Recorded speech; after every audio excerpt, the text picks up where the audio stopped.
concept of Shabbat, saves a man's life.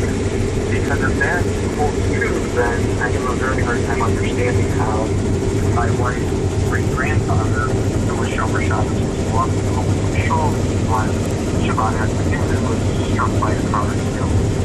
Yeah. Right? So is the opposite true as well? That a Shabbat day